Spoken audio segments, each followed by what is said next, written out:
Hello મિત્રો, શેરબજારની વાતોમાં મિત્રો કાલે મંગળવારનો બજારમાં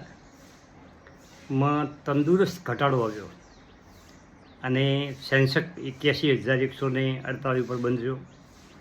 સેન્સેક્સમાં 1200 પોઈન્ટનો એટલે કે 1.5% ઘટાડો હતો. નિફ્ટીમાં પણ 1.5% ઘટાડો હતો. 347 પોઈન્ટ ઘટી અને નિફ્ટી 24,578 ઉપર બંધ રહી. બેંક નિફ્ટીમાં 0.5% ઘટાડો હતો. 442 પોઈન્ટ ઘટ્યા હતા અને 442 પોઈન્ટ ઘટી 54,940 પોઈન્ટ ઉપર બંધ રહ્યો. મિડકેપમાં ઘટાડો નહોતો અને 104 પોઈન્ટ વધ્યા અને 55,520 ઉપર મિડકેપ ઇન્ડેક્સ બંધ રહ્યો. કાલે NSE પરના શેરોમાં 1,746 શેરો વધતા હતા અને 851 શેરોમાં ઘટાડો હતો. મિત્રો, કાલે બજારમાં FIIએ જોરદાર ખેલ કર્યો. જે સોમવારમાં જોરદાર ખરીદી કરી એમાંથી કાલે FIIએ જોરદાર વેચવાલી કરી અને કેશ, ઇન્ડેક્સ અને ફ્યુચરમાં 14,000 કરોડનું વેચવાલી FIIએ કાલે બજારમાં કરી અને કાલે એના કારણે બજારમાં ઘટાડો આવ્યો. અત્યારે ગિફ્ટ નિફ્ટી 80-90 પોઈન્ટના વધારે સાથે ટચ થઈ રહ્યું છે. બજારમાં કોઈ ચિંતા કરવાની જરૂર નથી. બજાર વધે ઘટે ઉપર જવાનું છે. ધીમે ધીમે બજાર 25,000 26,000થી આગળ સરકવાનું છે. પણ વધઘટ બજારમાં રહેવાની. વધઘટ એ બજારનો નિયમ છે.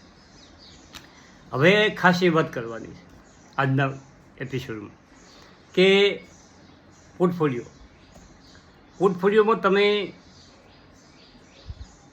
અમુક કંપનીઓને ચોક્કસ સમાવેશ કરો. અમુક સેક્ટર તમારા પોર્ટફોલિયોમાં 1-2 શેર સેક્ટર ના હોવા જોઈએ. ધારો કે પહેલું સેક્ટર છે ડિફેન્સ. આજના સમયમાં દુનિયાના દરેક દેશો પોતાનું લશ્કર અને પોતાની સેના અને પોતાના યુદ્ધ સરંજામ, વિમાનવાહક જહાજો હોય, ફાઇટર જેટ હોય, આ બધું વસાવવાના છે. અને એના કારણે ડિફેન્સ સેક્ટરની કંપનીઓ, ડ્રોન બનાવતી કંપનીઓ હોય કે આવી બધી કંપનીઓ ખૂબ ચાલવાની છે. આપણા હિન્દુસ્તાનની કંપનીઓ પણ સારામાં સારું કામ કરી રહી છે. અને આવી કંપનીઓ પોર્ટફોલિયોમાં 1-2 કંપનીઓ હોવી જોઈએ. જ્યારે કોઈ કંપનીઓ ચાલતી નથી ત્યારે આ ડિફેન્સ સેક્ટર ચાલ્યું હતું. જ્યારે પાકિસ્તાન અને ભારતનું જે યુદ્ધના ભણકારા અઠવાડિયું ચાલ્યા એમાં ડિફેન્સ કંપનીઓ જોરદાર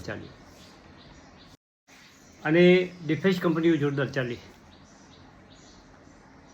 અને છેલ્લે પારસ ડિફેન્સ, હિન્દુસ્તાન એરોનોટિક, મદન.com, કોચિન શિપયાર્ડ ટૂંકા સમયમાં 20-25% રિટર્ન આ કંપનીઓ આપી. એવી રીતે ઘણા સેક્ટરો એવા છે. સોલાર સેક્ટર છે, રેલવે સેક્ટર છે. આજ ભલે ના ચાલતું હોય પણ એક વખત દમદાર ચાલતું હતું ને આવનારા સમયમાં આ રેલવે સેક્ટરનો જો સરકાર વિકાસ કરવાનું ચાલુ જ છે અને જો એ શેર, એ કંપનીઓ 1-2 વર્ષ ભલે ધીમી ચાલી પરંતુ જે નીચેથી લોકોએ ખરીદી કરી છે એ પણ દમદાર રિટર્ન આપી શકે. ઇન્ફ્રાસ્ટ્રક્ચર, દેશમાં રોડ રસ્તા કાયમ માટે બનતા હોય છે. આવી કંપનીના પણ 1-2 શેર હોવા જોઈએ તમારા પોર્ટફોલિયોમાં. પછી કેમિકલ સેક્ટરની કંપનીઓ પણ હોવી જોઈએ. પરંતુ ખાસ વાત એ છે કે પોર્ટફોલિયોમાં સેક્ટર વાઇઝ અલગ અલગ પાડો. એ રીતે લાર્જ કેપ, મિડ કેપ અને સ્મોલ કેપનો પણ રેશિયો અલગ અલગ રાખી શકાય. પોર્ટફોલિયોમાં મજબૂત લાર્જ કેપની કંપનીઓ પણ 1-2 પોઈન્ટ હોવી જોઈએ જેથી તમારો પોર્ટફોલિયો ખૂબ ઘટી ના શકે અને ધીમે ધીમે મજબૂતાઈથી ગ્રોથ કરે.